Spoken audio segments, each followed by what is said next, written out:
Hi everyone, in this video I'm going to be talking to you about sewing for beginners. So if you're someone who is brand new to sewing, maybe you've only just bought your sewing machine, or maybe you'll be getting one for Christmas, lucky you if you are, or maybe you've had your sewing machine for a while now but you're yet to really make the most of it, then this video is for you.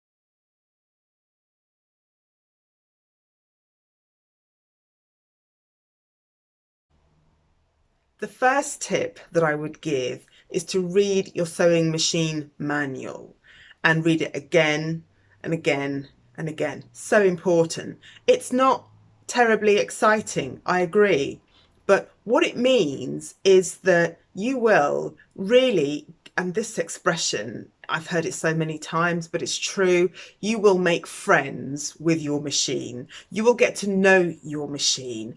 And before you start making anything, I'm sure it's so tempting. You've got this brand new machine. All you want to do is make amazing clothes like you've seen people making on Instagram. That's great. Okay. That's wonderful. Or YouTube. That's wonderful.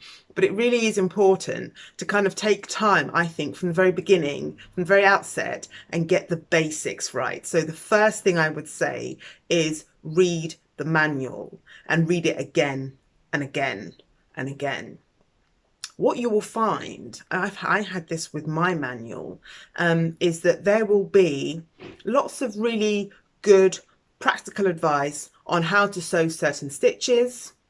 There'll be advice on how to use your buttonhole foot if you have a buttonhole foot, and lots of really useful tips on how to use your machine. The second tip I would give is to master threading your machine. This is so important. When you first learn to thread your machine, you may be a natural at threading your machine, or it might take you 20 minutes, or it might take you an hour. I've heard stories where it's taken them a long time, or you just give up because you're so frustrated now because something so simple has taken so long. So, great tip. Before you do any sewing, before you wash your fabric, before you start cutting your fabric, spend time becoming a master at threading your machine. What does this mean? This means you spend 20 minutes every other day for 2 weeks. You do nothing else but thread your machine. Why? Because you want it to become second nature. You want it to become automated. You want it to be something that you want it to become something that is second nature to you. So you're no longer thinking about how to thread your machine. You know how to thread your machine. What you don't want is to sort of pick up your machine to sew something, try and thread the machine. You thread it, but it took ages. And by the time you finish threading it, okay, you're ready to sew and you start sewing, but maybe you could only sew a little bit because the phone has rung, or you have to get your food out of the oven, or you have to iron a shirt for the next day, or whatever. You don't want, sewing time, because we're all so time poor, if you're sewing as a hobby, the time you have for sewing is precious time. The idea has got to be that we're doing the most we can, the most actual sewing in the sewing time that we have available to us. So, if every time you sit down to thread your machine, it's taking 20 minutes or more, or you're giving up because you haven't formed a habit of how to do it, and you're having to think about how to do it, and you have to say, oh, how do I do this again? And if you're doing that every time you come to sit down, and every time it's taking you, so you will either get frustrated or you will give up because you think, oh, I can't be bothered to do this, it's too difficult, and we don't want that to happen. So my top tip for you is to get good at threading your machine. 20 minutes every day or every other day. You do nothing else on your machine. Once you've read your manual and you know what to do, then immediately, once you have read your manual and you know what all the different buttons do, then immediately we move on to getting really, really, really good at threading our machine. The third tip that I would give is to have a dedicated sewing space. Failing this, have a space that can have a space that can be transformed from dining room table to sewing space in less than 10 minutes. These things have to be done quickly. If it's taking you 20 minutes to set up your sewing space, by the time the 20 minutes is finished, you're tired, or you need a cup of tea, or you have to phone someone before the next day, or the doorbell goes, or there'll be something.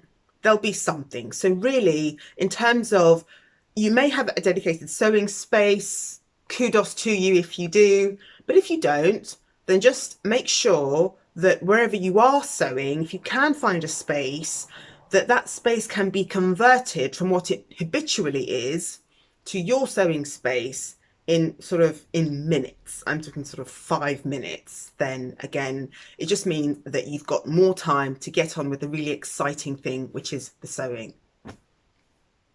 Fourth tip is to always read your sewing patterns. If you are opening a commercial sewing pattern for the first time, or even an indie sewing pattern for the first time, this may be the first time you've read a set of sewing instructions. So, I was taught, sit down in front of your TV or wherever with a cup of tea and read the pattern. Just read the instructions. This is before you've washed your fabric. If you want to have your fabric in the machine while you're reading the instructions, that's fine. But before you do anything, don't just blaze ahead, start cutting into your pattern, and then you read the instructions to realise that you've actually ended up cutting the wrong pattern piece. I mean, I was so anal with this. I would literally get a pen and I would read the instructions, with the commercial patterns, they're on this this paper, it's all black and white and the font is so small. Anyhow, I'd get a pen and I would literally circle all of the pattern pieces that I needed. So if there were 17 pieces and I needed 1, 3, 8, 9, 11 and 12, I would circle all the ones I needed so that there'd be no chance that as I was laying the fabric on the pattern pieces that I would cut the wrong piece. All right, and I'd read it all the way through, sometimes twice, again with my pen, because I'm quite anal.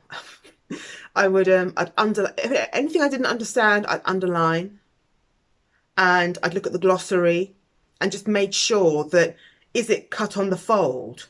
Am I cutting to not on the fold? Is it cut on the cross or the straight? Is it cut on the bias? Does it need interfacing? Which pieces need interfacing? And all of these questions you can ask yourself as you read through the instructions. And it just means that when it comes to actually sewing, the sewing process is a lot more streamlined. It's a smoother process, and you won't find that you get halfway or a quarter of the way and you've made, a mistake that you might not be able to undo, or you might have to cut another piece or whatever. So yeah, that would be my fourth tip. That is to read the instructions through with a cup of tea, maybe in front of your TV if you like. And my fifth and final top tip for people people who are new to sewing is to test your fabric. There are so many different kinds of fabric, and you know, you may well have seen a lovely design in chiffon, or you may have seen a lovely design in georgette, or you may have seen a beautiful fabric that is made up in silk. Wonderful, absolutely wonderful. But then you must get the right needle for that fabric. Your machine must be at the right setting for that fabric. So what do? A good way to do this is, once you cut your pieces out, there'll be offcuts. Just because of the way that, you know, especially if you're kind of cutting curves and things, the way it's cut, what will happen is there'll be offcuts on the floor. Take those offcuts, just a small piece, it can just be a couple of centimeters wide and high. Take that offcut and just practice sewing with the offcut. You know, is your bobbin, is your machine sort of biting onto the fabric? You know, is the tension too much? Or are you using the wrong needle? Do you need to have a finer needle, maybe a 60 or 70 needle, as opposed to a 90 needle which you're using? So do test your fabric. Find a piece of scrap fabric from the project that you're making. Once you've cut your garment out, there will invariably be offcuts that you can use. You can use those offcuts to just test your fabric, make sure the setting is correct, make sure the needle is correct, and then you're ready to start sewing. Well, I hope you found those useful. These are practical tips that will help you make progress with your sewing much quicker. So I hope you enjoyed that video. Do subscribe to this channel if you're not already subscribed. Like this video, comment below. I'd love to know, what tips have you learnt along the way? What tips would you give to new sewers? Please leave your comments down below, and I will see you all again on the next video. Take care. Bye.